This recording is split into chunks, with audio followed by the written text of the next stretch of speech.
Hello बेटा, good morning. Welcome again to our YouTube channel Vidyadrishti tutorial. तो बेटा, आज की फिजिक्स की क्लास में हम लोग पढ़ने वाले हैं, हालांकि लास्ट क्लास में हम लोग कंटिन्यू कर रहे थे मैग्नेटिज्म एंड मैटर, और इसमें हम लोगों ने जो है मैग्नेट की जो ओरिजिन है उसके बारे में हम लोगों ने डिस्कस किया था कि मैग्नेट का ओरिजिन कैसे हुआ, क्या उसकी पीछे स्टोरी है, वो उसके बारे में हम लोगों ने जो है डिस्कस किया था। ठीक है। उसके बाद से एक स्टोरी हमने बताया था कि मतलब जो है कह सकते हैं कि आपका जो मैग्नेट को एज अ डायरेक्शनल व्यू के लिए भी यूज़ किया जाता है, लाइक मैग्नेटिक कंपास वगैरह बनाया जाता है।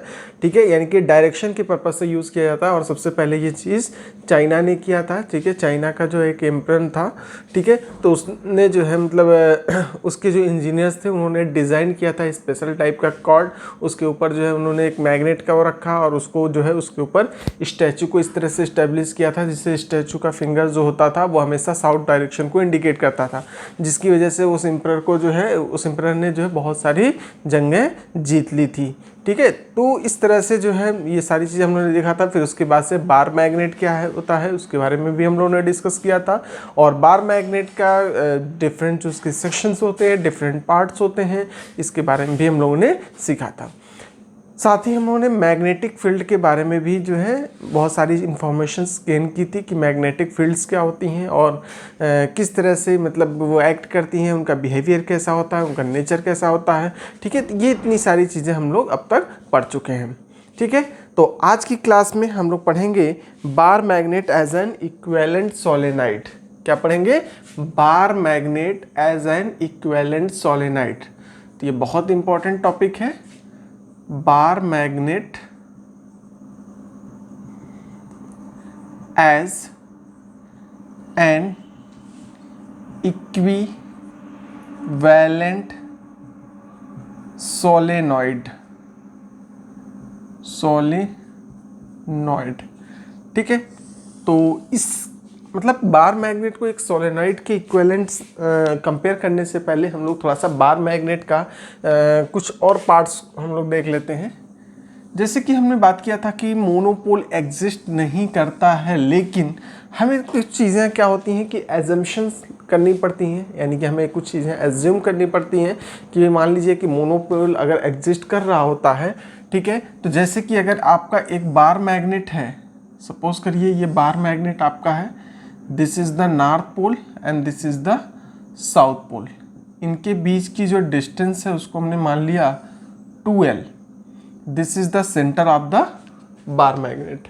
ठीक है, तो यहाँ पे जो इसका पोल स्ट्रेंथ होता है, यानी कि इसको हम बोलते हैं नॉर्थ पोल को जनरली QM से डिनोट करते हैं, और साउथ पोल को -QM से। अगर मतलब मोनोपोल एग्जिस्ट करता हम मान लेते तो हम इस तरह से इंडिकेट करते। तो कूलम्ब्स लॉ के अकॉर्डिंग, यानी कि according to Coulomb's law, magnetic field at distance r is equal to, यानी कि इसकी वजह से जो मैग्नेटिक फील्ड होता वो mu naught upon 4 QM upon r² होता। ठीक है, साथ ही अगर हम इसके अगर बात करें कि डाइपोल की, यानी कि एक टर्म आता है आपका डाइपोल, ये भी बहुत जानना ज़रूरी है। डाइपोल क्या होता है? A system of two poles arranged at very small distance, इसको हम बोलेंगे डाइपोल। और इसी के साथ एक टर्म आएगा डाइपोल मोमेंट। तो डाइपोल मोमेंट बेसिकली बेटा M इज इक्वल टू होता है आइदर पोल स्ट्रेंथ, बेसिकली यहाँ पे QM क्या है? QM is equal to pole strength. ठीक है, तो either pole strength into distance between the two poles, यानी कि ये आपका डाइपोल मोमेंट है। SI यूनिट इसकी क्या होती है? SI यूनिट डाइपोल मोमेंट की, SI unit of M is equal to ampere metre square. ठीक है, शॉर्ट में इसको लिख सकते हैं AM स्क्वायर। डायमेंशंस की अगर हम बात करेंगे बेटा, तो डायमेंशन इसका होता है dimension of M is equal to AL2। ठीक है, ये कुछ बेसिक आइडियाज़ थे, यानी कि ये कुछ बेसिक चीज़ें हैं जो हमको एज्यूम करके चलना पड़ेगा कि हालांकि मोनोपोल एग्जिस्ट तो नहीं करता है, लेकिन हमें मान के चलना पड़ेगा कि मान लीजिए कि मोनोपोल एग्जिस्ट कर रहा है तो कुछ इस तरह की सिचुएशंस बनेगी। तो अगर हम एक डाइपोल की वजह से, जैसे कि हम लोग इलेक्ट्रोस्टैटिक्स में पढ़ते थे कि इलेक्ट्रिक डाइपोल की वजह से उसके एक्सियल पोजीशन पर इलेक्ट्रिक फील्ड फाइंड करते थे, इक्वेटोरियल पोजीशन पर इलेक्ट्रिक फील्ड फाइंड करते थे।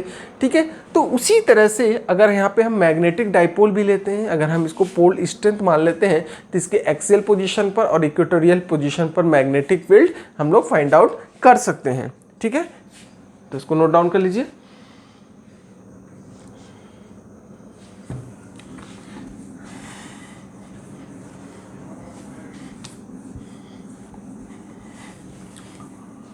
अब अगर हम यहाँ पे एक्सियल पोजीशन की बात करें, इसके किसी एक्सियल पोजीशन पर, suppose this is the axis, यहाँ पर मान लिया क्रॉस बना लिया।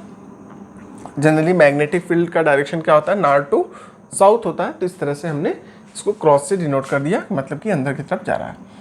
तो ये O है इसका मतलब सेंटर ऑफ द डाइपोल, और इससे R डिस्टेंस पर अगर इसकी पोल स्ट्रेंथ की बात करें, यानी कि this is the position P, तो P पॉइंट पे जो इसकी पोल स्ट्रेंथ होगी, जो इसकी इलेक्ट्रिक फील्ड मैग्नेटिक फील्ड होगी, तो मैग्नेटिक फील्ड को हम बेसिकली बेटा क्या लिखेंगे, B इज इक्वल टू, यहाँ पर एक हम कह सकते हैं कि जनरली QM हम नॉर्थ पोल को मान लेते हैं पॉजिटिव, और निगेटिव किसके लिए मान लेते हैं, साउथ पोल के लिए। ठीक है, तो ये और ये एक दूसरे को क्या करेंगे, रिपेल करेंगे, और ये एक दूसरे को अट्रैक्ट करेंगे। तो नेट जो यहाँ पे फील्ड होगा, मतलब कि नेट मैग्नेटिक फील्ड यहाँ पे क्या जाएगा, फील्ड ड्यू टू, यहाँ पे लिख सकते हैं BN plus BM BS, N plus B, मतलब N मतलब नॉर्थ और S मतलब साउथ पोल। तो इसकी वजह से जो भी फील्ड होगी यहाँ पे, इसका हम लोग वेक्टर एडिशन कर लेंगे, इनको ऐड कर लेंगे, और उसके बाद से इनको सॉल्व करेंगे। ठीक है, तो इनका अगर हमें सिर्फ मैग्नीट्यूड निकालना है, तो यहाँ से यहाँ तक की जो डिस्टेंस है वो क्या जाएगा, R माइनस L, और यहाँ से जो डिस्टेंस हो जाएगी वो R प्लस L। तो यहाँ से अगर हम मतलब जो मैग्नेटिक फील्ड फाइंड करेंगे, तो यहाँ पे BN के लिए, यानी कि N की वजह से नॉर्थ पोल की जैसे मैग्नेटिक फील्ड यहाँ पे जो हो जाएगी वो हो जाएगा Q, बेसिकली हम ले सकते हैं mu naught upon 4 pi QM upon, इनसे बीच की डिस्टेंस क्या है, R प्लस L का होल स्क्वायर। यहाँ पे ये वाला क्या है, साउथ है, यानी कि डायरेक्शन अपोजिट है, तो माइनस साइन ले सकते हैं, और यहाँ पे लिखेंगे mu naught upon 4 pi QM upon R minus L का होल स्क्वायर। जब इसको सॉल्व करेंगे बेटा, तो यहाँ पे देखेंगे mu naught upon 4 pi into Q बाहर आ जाएगा, और यहाँ पर R प्लस L का होल स्क्वायर बचेगा, माइनस यहाँ पर बचेगा R माइनस L का होल स्क्वायर। इनको फर्दर हम सॉल्व करेंगे तो क्या आ जाएगा, mu not Q upon 4 pi, और इसको सॉल्व करेंगे तो ऊपर हमारा क्या हो जाएगा, A प्लस बी का होल स्क्वायर है, यहाँ पे A माइनस बी का होल स्क्वायर है, तो जब इसको ओपन करेंगे तो A square plus B square आएगा। ठीक है, यहाँ पे ओपन करेंगे तो A square plus B square हो आएगा। ठीक है, तो इसको इधर लिखेंगे, और ये वाला पार्ट जब इधर लिखेंगे तो ये माइनस हो जाएगा, तो A square plus B square तो कैंसिल हो जाएगा। अब हमारे पास इस वाले का पार्ट यहाँ पे आएगा, तो इसका -2RL आएगा, -2RL, और इस वाले का यहाँ पर आएगा -2RL। तो यहाँ पे लिख सकते हैं सीधे सीधे क्या, म्यू नॉट 2 इंटू, यहाँ पे क्या जाएगा, 2RL को हम लिख सकते हैं -4RL, तो यहाँ पे लिख सकते हैं क्या, 2 इंटू 2L इंटू R, और साथ में Q अपॉन 4 पाई। ये बेटा ये इतनी चीज़ें हम लोग लिख सकते हैं। तो अब यहाँ पे हम देखेंगे B is equal to mu not 2L into Q, और यहाँ पे 2 को बाहर ले लेंगे, इंटू R अपॉन 4 पाई, और यहाँ पे अपॉन में जब लेंगे तो क्या जाएगा R square minus L square. ठीक है, तो सिंपली इसका स्क्वायर माइनस इसका स्क्वायर हमारा यहाँ पे आंसर मिलेगा, और साथ में इसका क्या जाएगा होल स्क्वायर। ठीक है, तो यहाँ पे हमें मिलेगा R square minus L square to the power whole square. इसको मैं यहाँ पे कर रहा हूँ, यहाँ पे साथ में R square minus L square to the power whole square. इसको हम लिख सकते हैं क्या, मैग्नेटिक मोमेंट M लिख सकते हैं। तो इसको लिख सकते हैं 2 म्यू नॉट या mu not 2m R upon 4 pi R square minus L square का होल स्क्वायर। अगर if R is very very greater than L, this simplifies, इसको हम नेग्लेक्ट कर देंगे तो क्या जाएगा mu not 2m into R upon 4 pi R to the power 4, and this will be equal to, बेटा यहाँ से ये चीज़ आपका क्या जाएगा mu not into 2m upon 4 pi R cube. ठीक है, तो ये आपका मैग्नेटिक मोमेंट का मैग्नेटिक फील्ड एक्सियल पोजीशन के लिए आपको यहाँ से मिल जाएगा। इसी तरह से इक्वेटोरियल पोजीशन पे आपको फाइंड करना है, तो इक्वेटोरियल पोजीशन पर भी हम लोग कैलकुलेट कर सकते हैं। इसको मैं रफ कर रहा हूँ।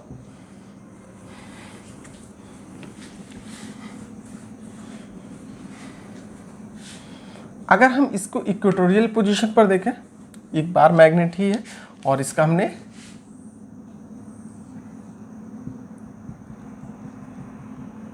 इस पॉइंट पर, यहाँ पर मान लीजिए this is O, this is point P, ये आपका क्या हो जाएगा L, ये भी L, this is R distance पर अगर हम इक्वेटोरियल पोजीशन पे देखेंगे तो ये नॉर्थ पोल है और ये साउथ पोल, तो यहाँ पर क्या जाएगा प्लस QM, यहाँ पर माइनस QM। ठीक है, तो यहाँ पे अगर यूनिट पॉजिटिव पोल कंसिडर करेंगे, नॉर्थ पोल कंसिडर करेंगे, तो ये क्या करेगा, इसको इधर की तरफ रिपेल करेगा और ये वाला इसको अट्रैक्ट करेगा।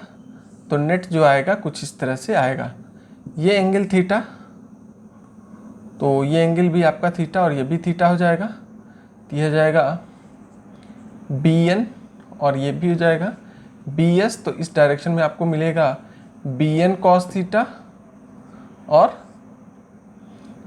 BS cos थीटा, मतलब इसके दो कंपोनेंट। बाकी वर्टिकल कंपोनेंट इसका इधर की तरफ BN sin थीटा, इसका इधर की तरफ BS sin थीटा। ये दोनों एक दूसरे को कैंसिल कर जाएंगे। क्यों कैंसिल करेंगे कि अगर हम BN की बात करेंगे तो क्या लिखेंगे म्यू नॉट अपॉन 4 पाई इनके और pole strength, either pole strength that is QM upon इनके बीच की डिस्टेंस यही हो जाएगी under root R square plus L square, इसका होल स्क्वायर, तो ये हो जाएगा R square plus L square, और this is also equal to BS।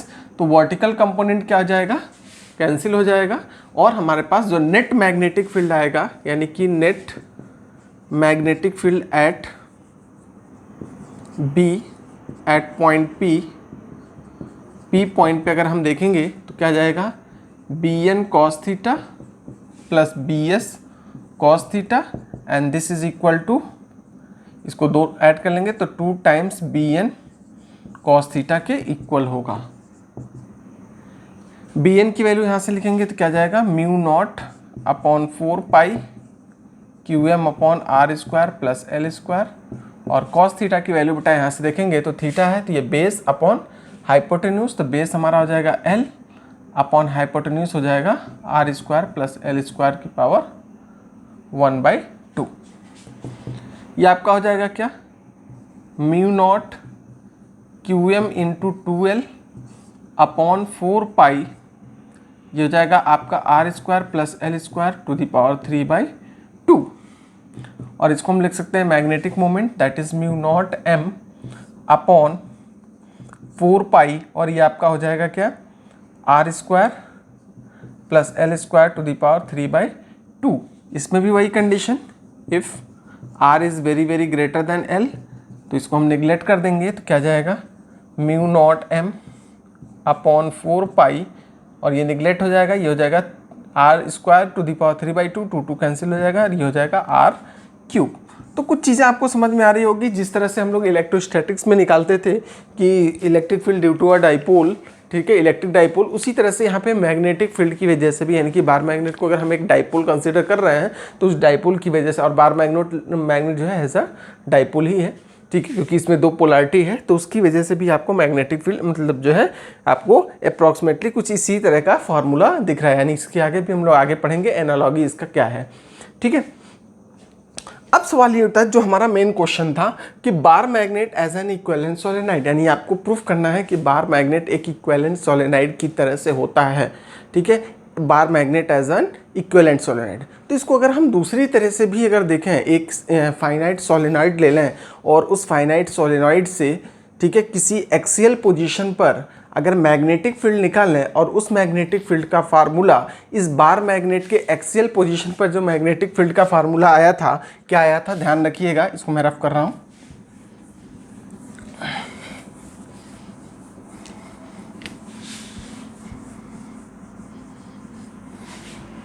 Formula क्या आया था, B at axial position is equal to mu naught upon 4 pi 2m upon R cube, ठीक है। तो अगर हम ये फार्मूला जो है उस सोलेनाइड से एक्सियल पोजीशन पर अगर ला दें, ठीक है, तो हम कह सकते हैं कि जो एक सोलेनाइड बार मैग्नेट एक सोलेनाइड की तरह से एक्ट करता है, यानी कि एक सोलेनाइड की तरह से ही होता है। तो साथ ही में हम लोग लास्ट चैप्टर में पढ़े हुए थे, एम्पेयर्स हाइपोथेसिस भी था, ठीक है। इसमें क्या था कि जो एक बार मैग्नेट होता है, उस बार मैग्नेट के अंदर, जैसे कि अगर हम देखें, सपोज करिए कि एक आपका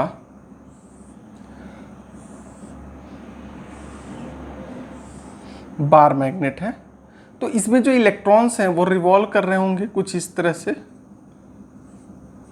इसको थोड़ा सा और बड़ा मैं बना रहा हूं,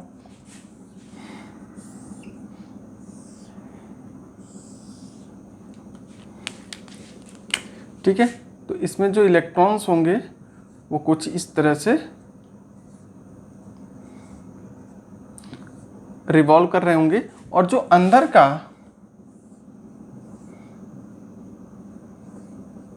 और इनका जो डायरेक्शन होता है वो सेम होता है। तो जो अंदर के जो आप कह सकते हैं कि जो लूप फॉर्म हो रहा है, वो लूप एक दूसरे के, यानी कि जो भी उसमें करंट है वो एक दूसरे को कैंसिल कर देता है। तो जो भी करंट होता है वो क्या होगा, उसके सरफेस पे होगा, और जो ये सरफेस पे करंट है वो क्या है, ओवरऑल, यानी कि इनका डायरेक्शन अगर हम सेम ले रहे हैं, इसका डायरेक्शन सेम है, तो एक बड़े से सोलेनाइड की तरह से बिहेव करेगा। इसको एक बड़ा सा सोलेनाइड हम इसको कंसीडर कर सकते हैं।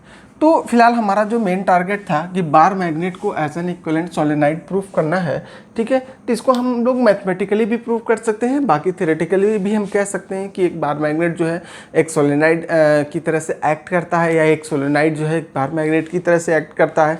ये दोनों चीज़ें, उसके लिए हम लॉजिकली दे सकते हैं, रीजंस दे सकते हैं। तो आइए मैथमेटिकल इसका प्रूफ देखते हैं। मैथमेटिकली इसको हम कैसे एक्सप्लेन करेंगे। सपोज करिए, ये बहुत अच्छा मेथड है वैसे, मैथमेटिकल फुल प्रूफ्ड मेथड होता है। एक आपका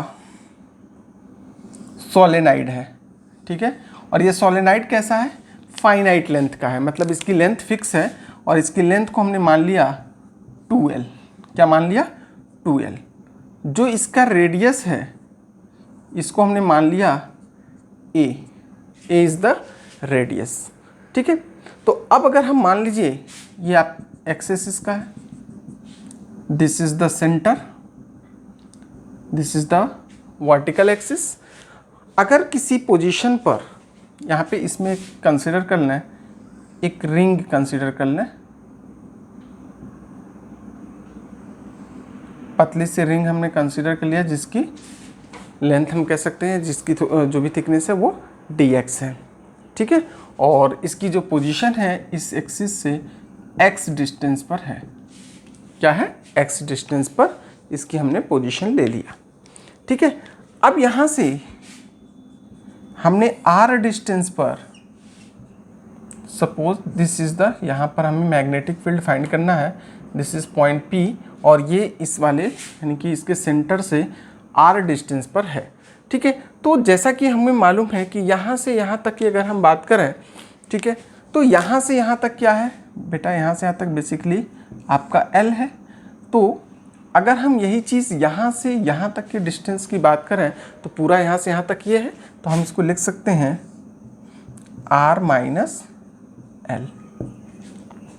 ठीक है, अब इस R माइनस L की हम बात कर रहे हैं, यानी कि R डिस्टेंस पर यहाँ पे एक्सियल पोजीशन पर इस लूप की वजह से, हालांकि लास्ट चैप्टर में हमने जो है एक सर्कुलर लूप से मैग्नेटिक फील्ड निकालना भी था। ठीक है, मान लीजिए let n is the number of turn per unit length.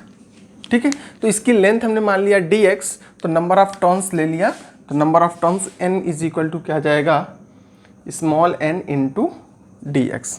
ठीक है, तो इसका जो लेंथ है, यानी कि जो हमारा यहाँ पे एक रिंग हमने कंसीडर किया है, सर्कुलर रिंग। ठीक है, ये रिंग का जो लेंथ है, मतलब कि जो नंबर ऑफ टर्न्स है वो n dx के इक्वल है। ठीक है, तो इस केस में यानी कि ऐसे सिचुएशन में हमने जो है किसी भी सर्कुलर लूप की वजह से किसी r डिस्टेंस पे या किसी x डिस्टेंस पे जो भी हम लोग निकालते थे, क्या निकालते थे, मैग्नेटिक फील्ड। तो बेटा मैग्नेटिक फील्ड क्या आता था,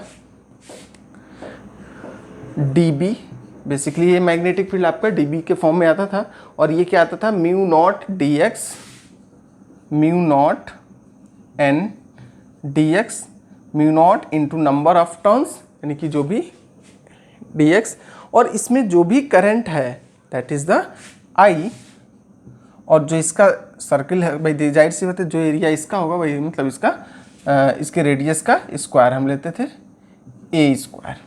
ठीक है, तो ऊपर हमारा ये फार्मूला आता था, और नीचे आता था अपॉन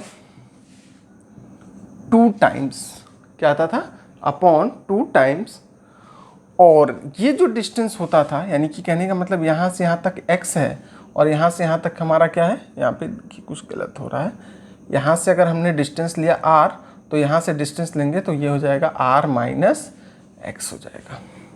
ठीक है, तो r माइनस एक्स यहाँ पे ले लेंगे, r माइनस एक्स।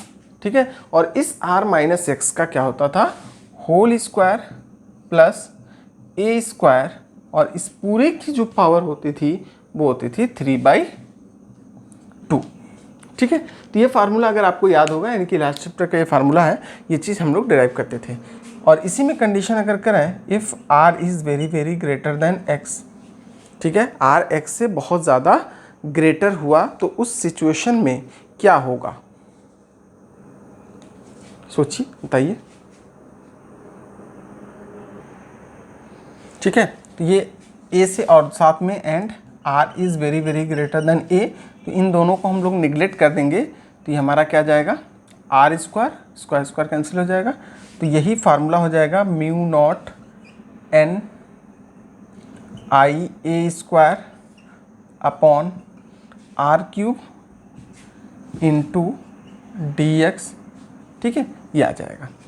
अब इसको अगर हम लोग इंटीग्रेट कर दें, कहाँ से लेकर के, इसकी लेंथ अगर हमने इधर वाला प्लस एल ले लिया और इधर वाला माइनस से ले लिया, तो माइनस एल से लेकर के प्लस एल तक अगर हम इसको इंटीग्रेट कर दें तो क्या मिलेगा, देखते हैं। यहाँ मैं लिख दे रहा हूँ, उसके बाद क्या आ जाएगा, अगर हम डी बी को इंटीग्रेट करें 0 से लेकर के b तक, टोटल मैग्नेटिक फील्ड इस पूरे इसकी वजह से, यानी कि पूरा जो आपका सोलेनाइड है, इस सोलेनाइड से अगर हम देखें तो इसको हम माइनस एल से एल तक इंटीग्रेट करेंगे, और साथ में क्या जाएगा, mu naught N I A square upon R cube into D X, ये पूरा कांस्टेंट है तो इसको हम लोग बाहर लिख लेंगे, तो mu naught N I A square upon R cube, और यहाँ पे dx के प्लेस पे जब इंटीग्रेट करेंगे तो ये क्या जाएगा, l, मतलब x, और x की वैल्यू लिखेंगे तो l माइनस माइनस प्लस हो जाएगा, तो ये हो जाएगा mu naught N I A square into 2l upon R cube. ठीक है, तो इतनी चीज़ें आपको यहाँ से मिलेंगी। ठीक है, तो इसी को जो है बाकी इसका रिमेनिंग पार्ट मुझे थोड़ा सा है नीचे रफ करना पड़ेगा, ठीक है। इसको एक बार आप चाहें तो नोट डाउन कर लीजिए, फिर इसके बाद से हम आगे बता रहे हैं। ये वाला पोर्शन मैं रफ कर रहा हूँ, ठीक है। यहाँ पर इसको हम लिख सकते हैं क्या, अगर हम पाई से ऊपर नीचे मल्टीप्लाई कर दें तो क्या आ जाएगा, pi a square is equal to area and n into 2l is equal to capital N, ठीक है। ये चीज़ आपको दिख रही होगी, और साथ में जो हमारा फार्मूला था यहाँ पे 2 भी था, तो ये 2 भी आएगा आपका, ठीक है। तो उससे अच्छा है कि हम 2 पाई से ऊपर नीचे मल्टीप्लाई कर देंगे, तो ये हो जाएगा आपका नीचे 4 पाई, क्या जाएगा, म्यू नॉट अपॉन 4 पाई, और n इंटू 2l के प्लेस पे लिख सकते हैं n, i के प्लेस पे i पाई, यानी कि यहाँ से आपको 2 पाई है तो 2 को हम बाहर लिख ले रहे हैं, और पाई इंटू ए स्क्वायर को क्या लिख सकते हैं a, और इसको हम बेटा क्या लिख देंगे, मैग्नेटिक, और यहाँ पे अपॉन r क्यूब, और ये हो जाएगा आपका मैग्नेटिक मोमेंट। मैग्नेटिक मोमेंट का formula m is equal to N I A भी होता है। तो यहाँ से ये आपका फार्मूला हो जाएगा mu not 2m upon 4 pi r cube. याद आया कुछ?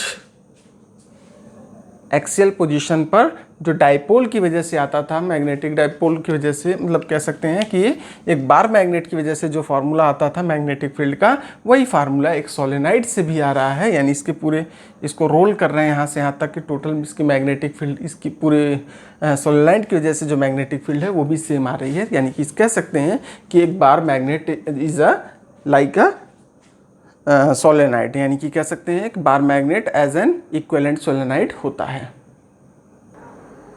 नेक्स्ट है dipole in a uniform magnetic field, यानी कि अगर इसी डाइपोल या किसी बार मैग्नेट को यूनिफॉर्म मैग्नेटिक फील्ड में रख दिया जाए तो क्या होगा, क्या क्या इस पर इफेक्ट्स पड़ेंगे, क्या क्या चीज़ें होंगी, ठीक है। कितनी एनर्जी स्टोर होगा, कितना टार्क उसके अंदर जनरेट होगा, ये चीज़ हम लोग देखेंगे। A bar magnet in uniform electric field, dipole लिखिए, a dipole in uniform magnetic field, ठीक है। तो यूनिफॉर्म मैग्नेटिक फील्ड को हम इस तरह से रिप्रेजेंट कर दे रहे हैं,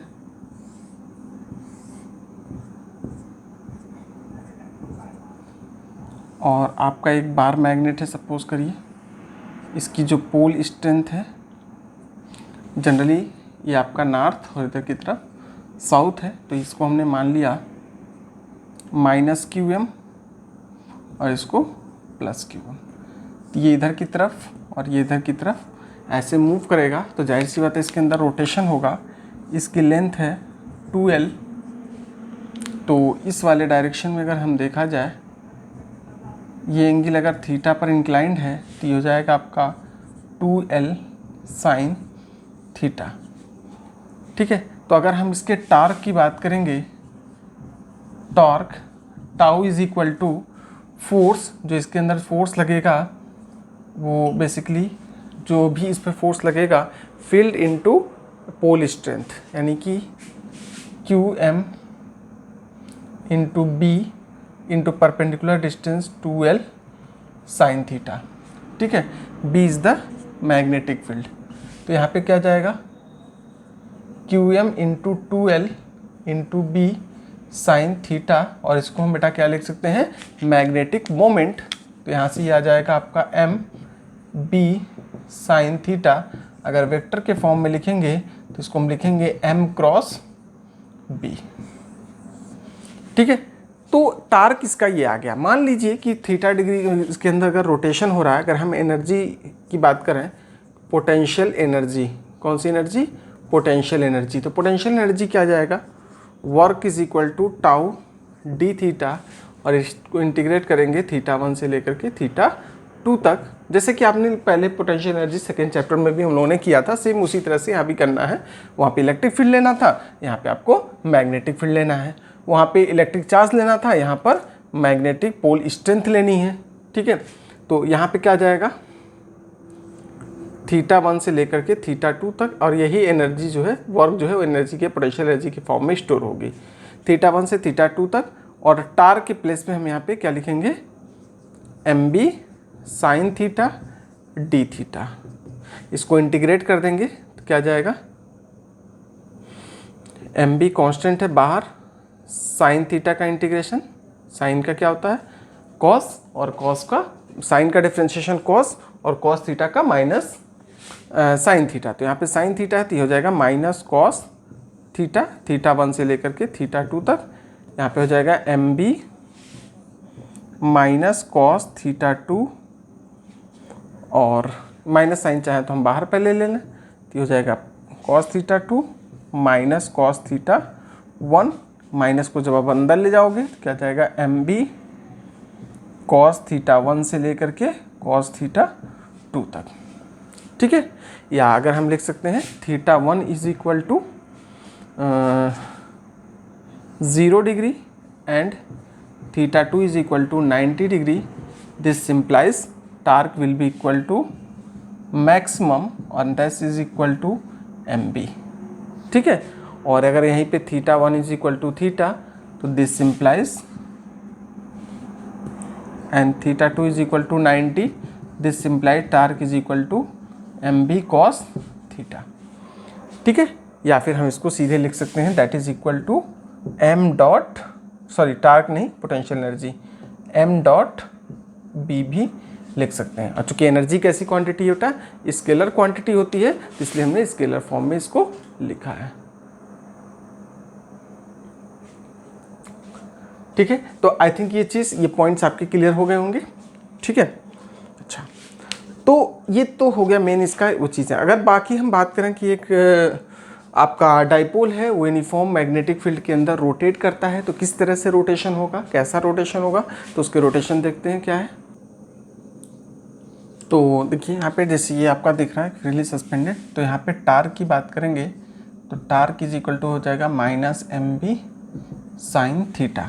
यहाँ पे माइनस साइन का क्या इंडिकेशन है, मतलब इसका मतलब क्या है कि इसके जस्ट अपोजिट डायरेक्शन में, यानी कि मैग्नेटिक मोमेंट का डायरेक्शन साउथ टू नॉर्थ की तरफ होता है। ठीक है, तो इसके डायरेक्शन के अपोजिट डायरेक्शन में आपका टार्क काम करेगा। ठीक है, तो अब यहाँ पे माइनस mb साइन थीटा है। If theta is very small, तो यहाँ पे टार्क को लिख सकते हैं माइनस mb थीटा। ठीक है, तो टार्क को हम बेटा क्या लिख सकते हैं, माइनस mb थीटा। ठीक है, और दूसरी चीज़ अगर हम बात करें, if I is the moment of inertia of magnet, जो भी मैग्नेट फ्रीली सस्पेंड किया गया है तो उसको मोमेंट ऑफ इनर्शिया क्या है, I है। ठीक है, और अल्फा इसका जो रोटेशनल एक्सिलरेशन है, दिस सिंप्लाइज आई अल्फ़ा, जो आई अल्फ़ा आपका होगा यानी कि मोमेंट ऑफ इनर्शिया, और इसका जो होगा इसको हम सीधे लिख सकते हैं I into D two theta upon D T, time के रिस्पेक्ट में डी टी होल स्क्वायर। ठीक है, दो बार, यानी कि एंगुलर डिस्प्लेसमेंट इसका है, तो एंगुलर डिस्प्लेसमेंट को डिफरेंशिएट करेंगे तो क्या मिलेगा आपको, वेलोसिटी मिलेगी। वेलोसिटी को अगेन डिफरेंशिएट करेंगे तो आपको एंगुलर एक्सीलरेशन मिल जाएगा। ठीक है, तो ये भी टार्क है और this is equal to torque. दोनों को अगर हम इक्वेट कर दें, I D two theta upon D T square is equal to minus mb theta. ठीक है,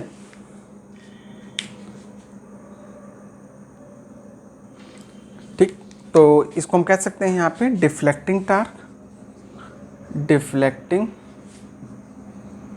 torque is equal to restoring torque. ये आपका रीस्टोरिंग टार्क है और ये डिफ्लेक्टिंग टार्क है। तो यहाँ से हम देखेंगे तो इसका मतलब सिर्फ मैग्नीट्यूड अगर लेंगे तो D two theta upon D T. ठीक है, और ये आपका यहाँ पे माइनस साइन भी है तो माइनस को भी ले सकते हैं, कोई दिक्कत नहीं है। तो इसको लिखेंगे minus mb upon I into theta, ये आपका फार्मूला बनेगा। ठीक है, इसको हम सीधे क्या लिख सकते हैं, mb अपॉन आई को हम बेटा क्या लिख सकते हैं, that is the omega square. ठीक है, क्या लिख सकते हैं, ओमेगा स्क्वायर। तो this is equal to minus omega square theta d2 theta upon dt। This simplifies alpha directly proportional to, यहाँ पे क्या है basically omega square, angular speed इसकी जो है वो कांस्टेंट है, तो वो क्या है डायरेक्टली प्रोपोर्शनल है किसके, डिस्प्लेसमेंट के, दैट इज थीटा। यहाँ पे ध्यान रखिएगा ये अल्फा थोड़ा सा ऐसे बनता है और प्रोपोर्शनल का साइन ये बनता है, ठीक है। तो अब ये कब होता है, क्लास 11th में हम लोगों ने पढ़ा था लास्ट चैप्टर में कि अगर एक्सीलरेशन जो है डिस्प्लेसमेंट के डायरेक्टली प्रोपोर्शनल हो जाए तो वहाँ पे जो मोशन होगा वो कैसा होगा, ऑसिलेटरी मोशन होगा, यानी कि सिंपल हार्मोनिक मोशन होगा, यानी कि ऑसिलेशन होगा। तो ये क्या करेगा, ऑसिलेट करेगा, सिंपल हार्मोनिक मोशन करेगा। तो अगर इसके टाइम पीरियड की हम बात करेंगे तो time period is equal to 2 upon omega, ठीक है। तो इसका अगर हम टाइम पीरियड निकालना चाहें तो टाइम पीरियड यहाँ पे बेटा क्या हो जाएगा, 2 अपॉन ओमेगा, और ओमेगा के प्लेस पे हम बेटा क्या लिखेंगे, 2 अंडर रूट ओमेगा के प्लेस पे mb अपॉन आई, तो अपॉन ये हो जाएगा i अपॉन mb, ठीक है।